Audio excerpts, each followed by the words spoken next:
I'm going to start just with a little song first, so hang on. Okay.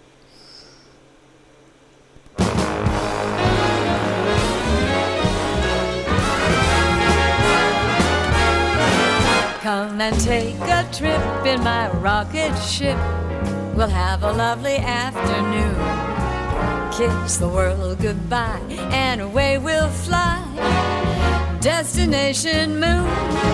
We'll travel fast as light till we're out of sight.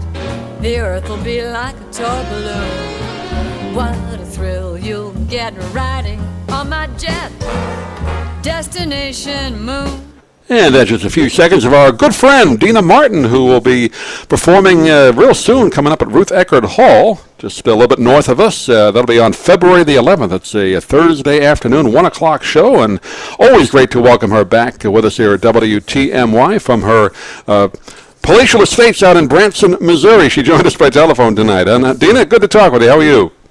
Well, thank you, Doug. It's great to talk to you. I am fantastic and happy to be home for a couple days. We made it back. Yeah, you've been traveling a lot since around Christmas time. You went to New York and then out to Arizona and then New Orleans as well, right? Or are you going to New Orleans? Yeah, exactly. We went Palm Springs, New York, New Orleans, and then to Arizona, and it's been really fun during all that crazy weather. You kind of dodged the snowstorms that hit the Northeast, so that's tough to deal with this time of year. I know that's the deal, but what are we going to do? You know, it's this is life, and that's the weather. That's the nature of a vaudeville performer, right? But that's exactly right. You know, the show must go on. I always thought that must have been kind of fun. You hear the stories of, remember when Bob Hope and George Burns, Milton Berle told all those great vaudeville stories. It sounded like that was a lot of fun. I guess if you're working, it was fun, right? Yeah, if you were working, it's fun. And but you know what? I'm thinking about those old theaters that they were in, and I've played a few of those, like the Orpheum, Orpheum Theater, and everything. And they're so old, and so the stairs are really kind of rickety. You're going up the stairs, and I don't know how everybody did it every night, going up and down the stairs. But boy, it's fun, and what great memories, and and you just feel the people in these older theaters. You know, it's like they're still hanging out there. Those old vaudeville performers, they would do, I guess, 2 or 3 shows a day, maybe more, maybe 6 or 7, and then they'd do a whole week in one city and drive or take a train to another. It was your whole life was on the road, but it sounded like it was fun, but you also learned your craft, too. Oh, well, that's true, and I'm thinking the one drawback would have been then is they didn't have wheels on suitcases then. Right. That must have been really hard. Yeah, those big trunks they had to carry, right? The big vaudeville trunks. Yeah. That's right. Oh, my gosh, with all their stuff in it. Well, good to talk to you. I know just for our audience that maybe not have been with us last time, but we had a nice chat when you were down in our area a little bit north of us up at the Villages back in June. That was a lot of fun that weekend up there. It was a very nice theater. I'd never been to the Villages before. I don't think you had either, right? No, I hadn't. And that beautiful theater, the Sharon, it was so much fun, and the people there were great. But of course, it's always wonderful to see you, and then go out and have a fun time after the show. But I tell you, the sound there was fabulous. And of course, I have all my great musicians. But it was fun at the Villages. And I never saw so many golf carts though in one place. I know. You know that everybody was coming to the show in shorts and golf shirts and I mean I've never seen that really before. Very nice people, but it's if you live in the Villages, you got to have a golf cart to get around. Yeah, exactly, and they're kind of souped up too. That's right. But that was a very nice theater. I think it was a refurbished church from somebody there told me that, so it had that kind of feel to it. At least the outside looked like an old church. Yeah, so it's big and beautiful, and as I say, what's really wonderful for me is the sound when they do that, and the crew was great, and the lighting, so everything kind of works out. You invited me on to be one of your singers along with the crew. That was a lot of fun. I'd like to thank you again for that. Fun. You were, get ready for the Ruth Eckerd. My second time in Vegas, you brought me up at the Smith Center, and now I've played the Villages. I'm making my way in this business. Yes, you are. So you and Joe Montaigne, and I have to tell you, last weekend, where was I? Oh, Arizona, the Chandler Center for the Arts. And you know, Gina Lee Nolan was one of the beautiful Baywatch Oh, I know girls. that name. Sure, yeah. Gina Lee Nolan. So she came to the show, and she came up and she took your place as one of Dina's divas, and she sang. It was so much fun, and she was almost as tall as you.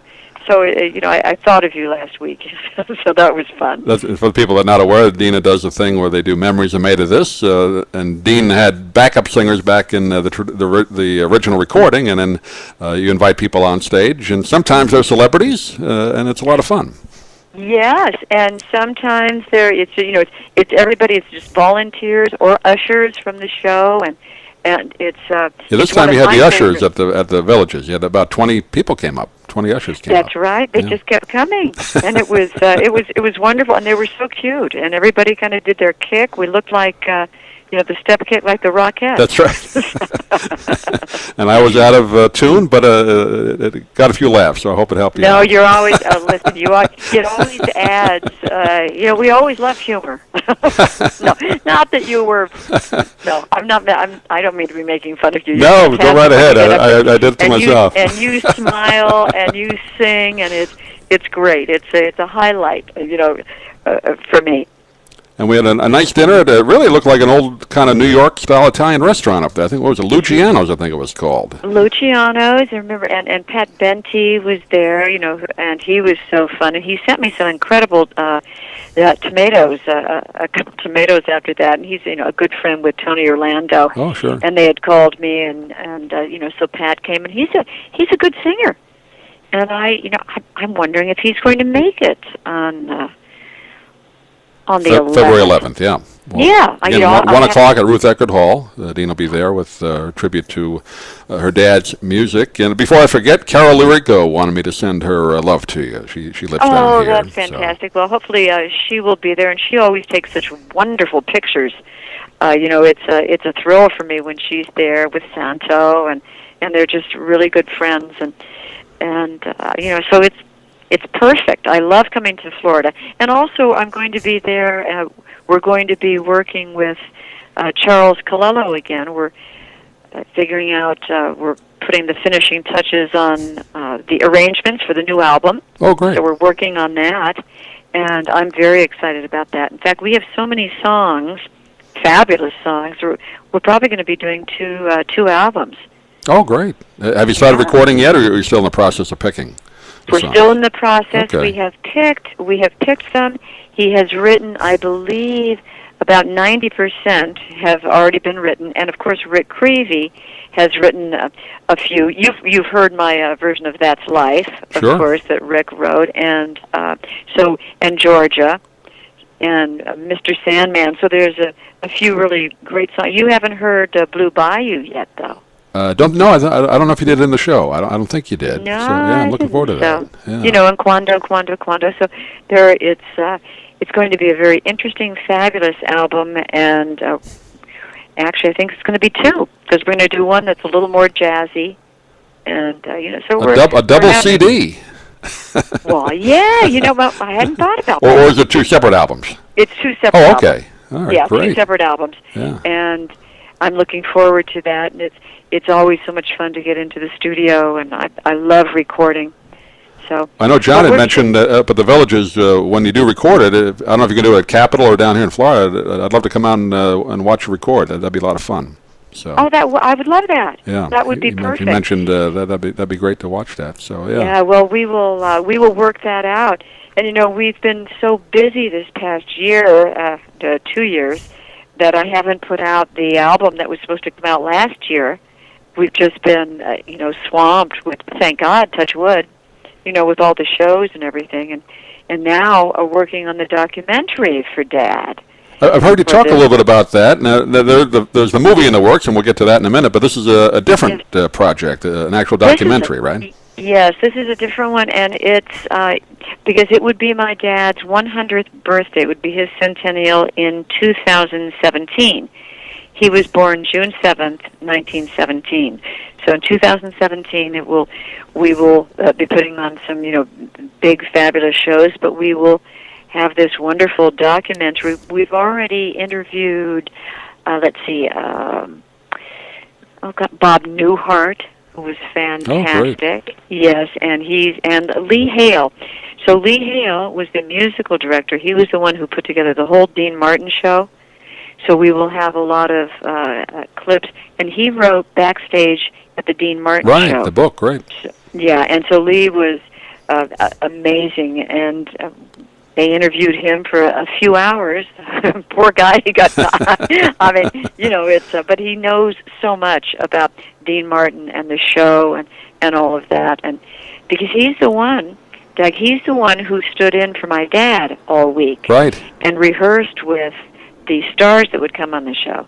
So Lee would stand there with a sign on his chest that said Dean, okay? And because my dad didn't want to come in and rehearse. So Lee is the one who would sing and rehearse with Ella Fitzgerald or Peggy Lee or Rosemary Clooney or the Mills Brothers. So Lee was the one who really, spoke with all of them, and he would run through all the skits. And then Dad would come in on Sunday afternoon after he played golf, watch the run-through, look at the cue cards, and go out and do the show. I know we talked about it before, but your dad could sing with anybody. I mean, those duets were classics. You watch them again on YouTube, Isn't that something? And he only did it maybe one time through with the other guest, right? Maybe one rehearsal, but it didn't. It looked like they've been working together for years. So that's a tribute to how good he was. It was amazing how good he was, and that all the people went with it. I know that people were nervous. Well, when's Dean going to get here? What is it going to be like when I sing with him? And of course, he made everybody feel quite at ease, and he was so generous, and just amazing. What an amazing voice. I was watching one of the clips recently. I don't know if we talked about it before on one of our interviews or not, but the one with George Gobel, and they kind of break each other up, and there's a little bleeping going on, but I don't know what he said, but it must have been funny. And then George Gobel just breaks up, and then the hole in the bucket. That's the song. Hole in the bucket. Hole in the bucket. That's a classic.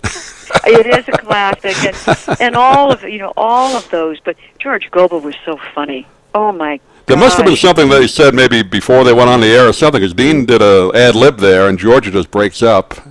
And then they called it back in the song, and they broke up again. It's great. You got to watch it if you see it out there on YouTube. Well, you know what? I will, and then I will ask Lee Hale what they said, because it's too funny.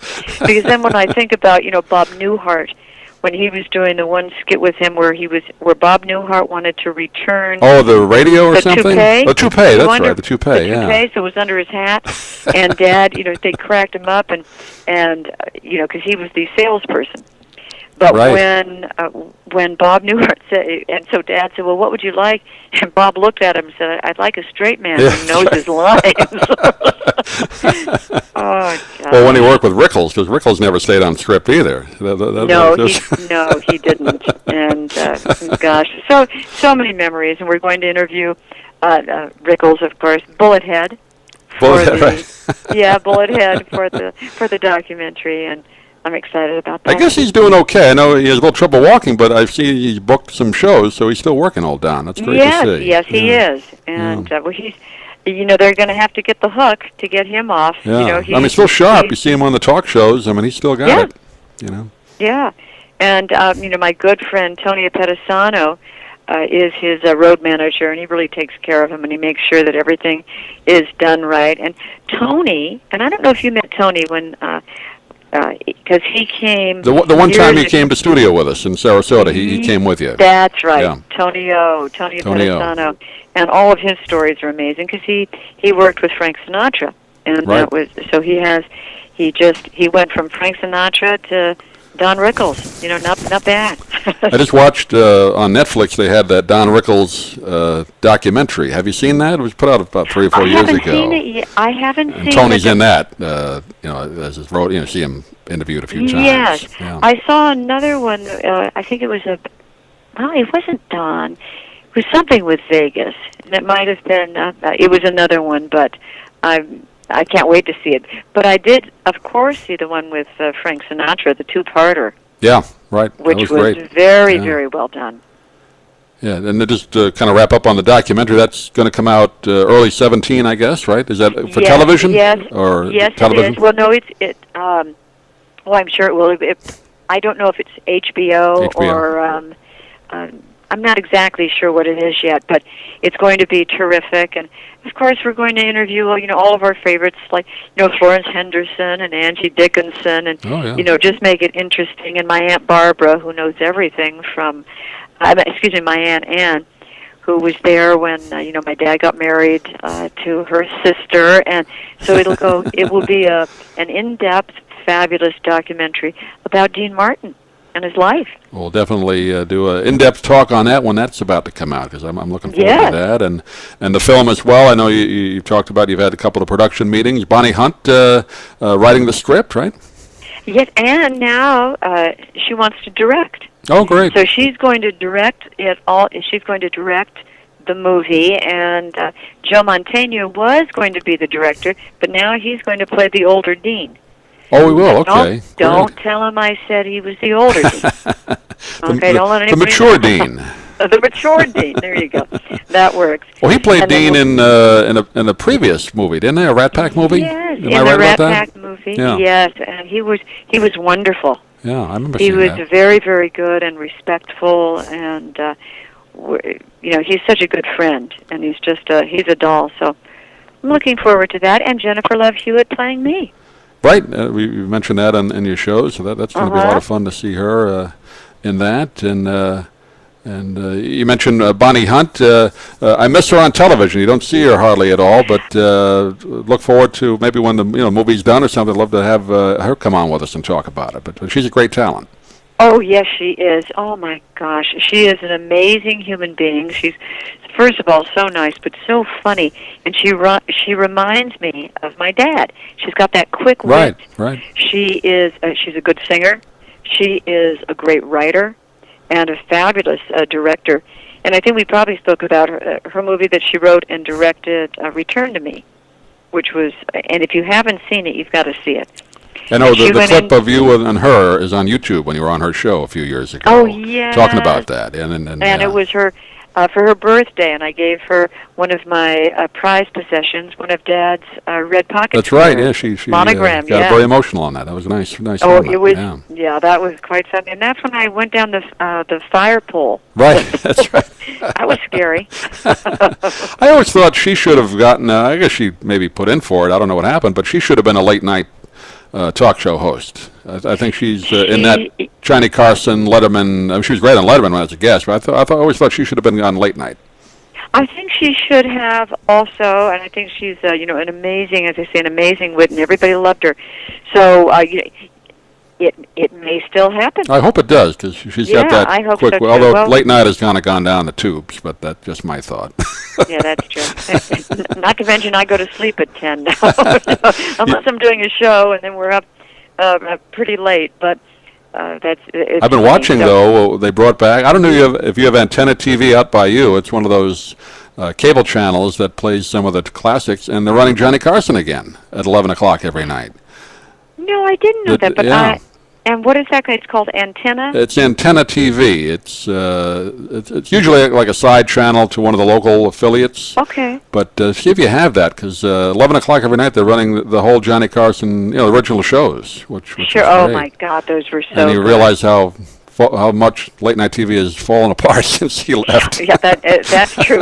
And one of my favorite episodes, one of my favorite shows, is when it was Bob Hope, my dad, and George Goldberg. Oh, sure. When they were on the Tonight Show with him, and George had a mug, like a coffee cup, and my dad kept putting his ashes in his cup.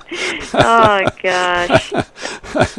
Yeah, Bob Hope came out first, and then Dean is there, and then Johnny has his tie all askew. That was a wild show.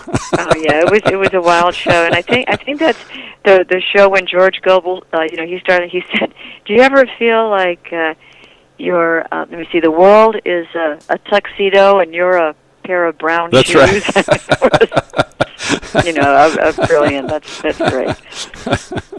Yeah, those are great shows, and Dean would just kind of come across the hall, right, during rehearsal, or if he was there, and just jump in on Johnny once in a while, just to kind of make a surprise appearance. Yeah. I remember those. And that was it was so much fun. It was at the Burbank Studios, and it was kind of across the street from. We would go to the Smokehouse there. That's still there, a fabulous little restaurant. But they would walk up and down the halls, and you never knew who was going to. And that was one of my favorite things. You never knew who was going to stroll onto Dad's set. Right, they did the door, right? The door, and he never knew who was going to be there. So it was, great fun. And you do that for the people listening in your shows. You'll have the knocking sound effect, and sometimes surprise guests walk on in your show, which was a lot of fun. That's right, which is great. And then to be able to sing with them, and oh gosh, I'm trying to think. Well, Bob Anderson came on when we were at the South Point, and Rich Little. And Rich came the night I was there, right? Yeah, and sometimes he does. He just does all of his impressions, and he's amazing. Bob Anderson. I didn't get a chance to see his Sinatra show. I went out there in November, and he happened to be dark that week, so I didn't get to see it. Oh, what a shame! And then it closed. So hopefully he'll bring it on tour. I believe he is, and hopefully he's off to New York. We just spoke to him yesterday. What an incredible talent he is, and I'm sorry that it didn't. I'm sorry that the show didn't stay open. I don't know what happened. It sounded like there was some financial issues, I guess, just from his interview he did with Dennis Bono about it. I heard. Yeah. So, did you get to see the show while you were out there? Yes, I saw it a couple times, and it was brilliant. And of course, Vinnie Falcone. Vinnie, sure. Was his musical director, was mine for many years. But it was very, very good. And Bob is so talented, and the mask that he has, and it takes him a couple hours to get ready in this mask. Right. And it looks like Sinatra. So it's... Of course, it takes me a couple hours to get ready for a show, too. No, it doesn't. So, now. Don't spoil the illusion. That's right. Well, it just takes me a little while. I look like this when I wake up. That's it. Yeah, exactly.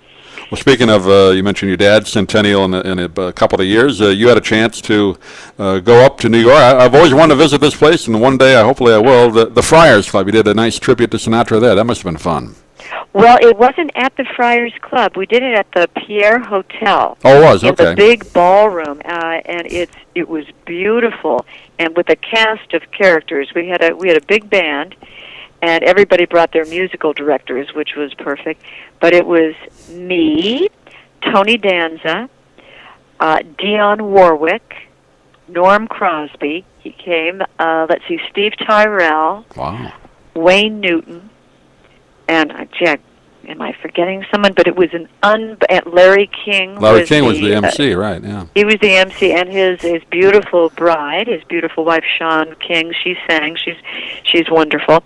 So it was an amazing night, and everybody was brilliant.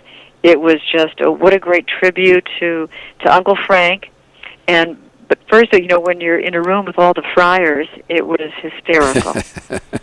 Well, I know you've been there for a roast. There's a couple of clips on YouTube. Oh, yes, I in have. The past. In fact, that's a whole different experience.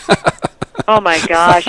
In fact, I was on the dais when we roasted Jerry Lewis, and it was a few years ago, and I had absolutely no idea. I had no idea that it was going to be like that.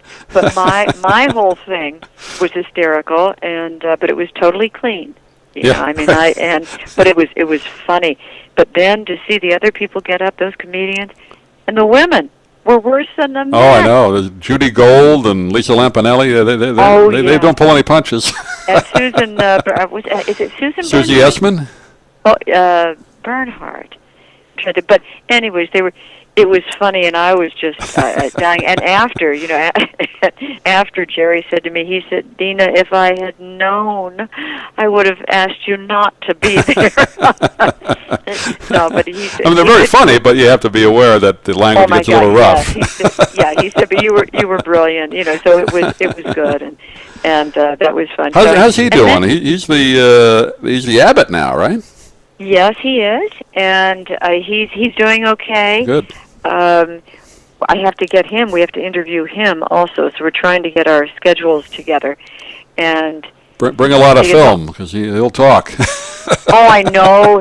Or tape, or whatever they do it on now. Probably wouldn't be. Just have a big hard drive to record what he has to say. Exactly. Lots of what is it? RAM. RAM now. Yeah. Right. Yeah. Yeah. So we will definitely do that. But he's doing good. But those Sinatra, the tributes, the centennials that we've been doing have been, absolutely spectacular, and he deserved all of that. And I did, lots of radio shows for him, and it was, it's brilliant to be able to hear other people speaking about him. Yeah, we did a lot on our station here, and of course we run Sid Mark's show. He did a great tribute, so of course, well deserved. Tribute to Frank, and your dad will get that opportunity. Fans will have that opportunity in a couple of years to pay tribute to your dad for an entire year. I'm sure you have some shows in the works for that. You don't have to say now if you don't have it finalized, but I'm sure you got some special things planned, right, for that year? Yes, we have some special things planned, and it's really Gosh, it's so difficult because there's so much that we want to do, and we're so busy. And actually, after it is after the first of the year, isn't it? Because we're trying to do a hologram. I heard you talk about in that one interview. Yes. Is that coming up this year? It's coming up, and it's all in the works. And, Great. There's just so much, and the minute I find out exactly what we're going to be doing, I will give you a call and we'll talk about that, because that would be an amazing. That'll be in Vegas, right? Or that'll be a touring thing? Mm-hmm. Yeah. It'll be in Vegas. So it will be in Vegas. Is what we're thinking of now. But as I say, it's not finalized or anything, so I'm not supposed to talk about it. No, I just heard you mention that you were working on it. I want when that comes out, that'll be a lot of fun. Yeah, so it's an amazing amount of work that we're doing, and it's all fun. And before we go, just want to mention it's kind of a sad note, but I know she was a good friend of yours, and we played her music a lot on our station. Natalie Cole, that was sad to see her. It was so sad, and I remember that wonderful interview that we did with her for Father's Day, and I think I've told you about that. On the Sirius with the daughters and sons, Sirius, right? Yeah. Yes, with with Tina and Monica Mancini and Natalie Cole and Daisy Torme. It was an incredible show, but she was such a fantastic talent, and what a shame for her to be gone so soon.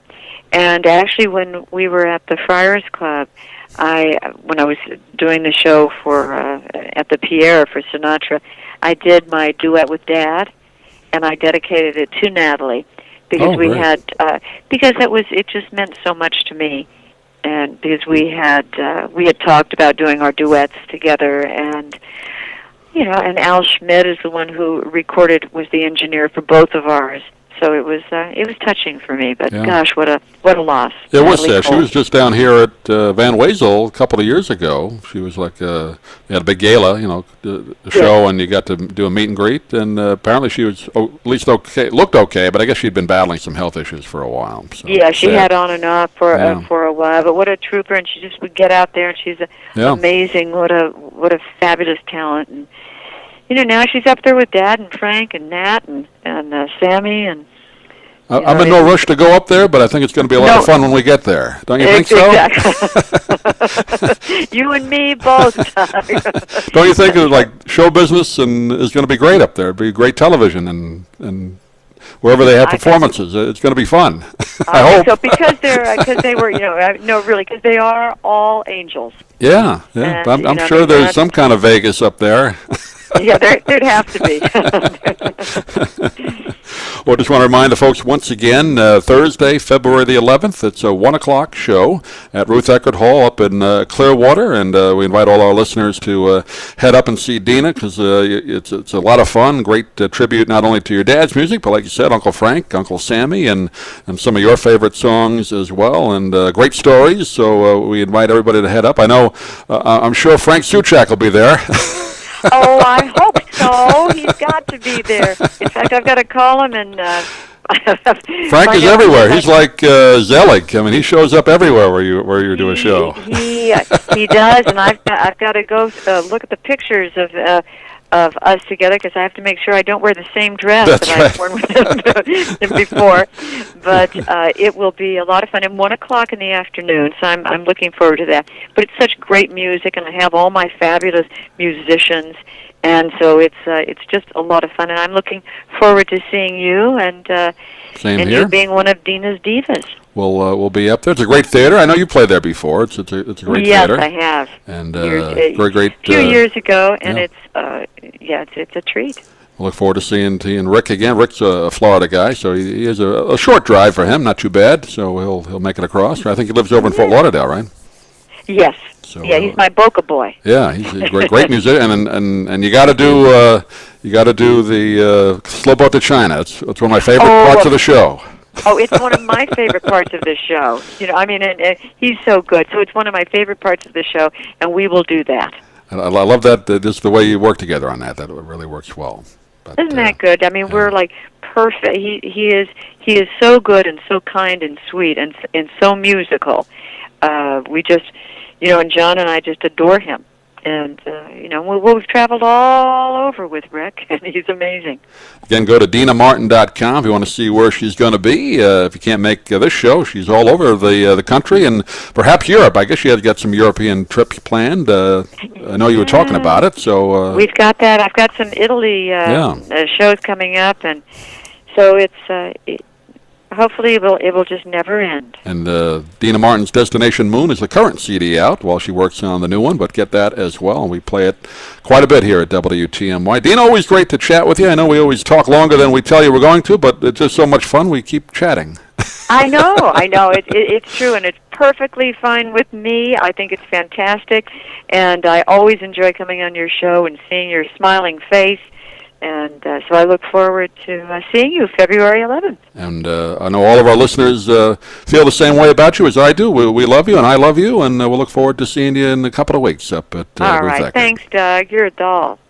Hang on, if you will. Make sure I got that.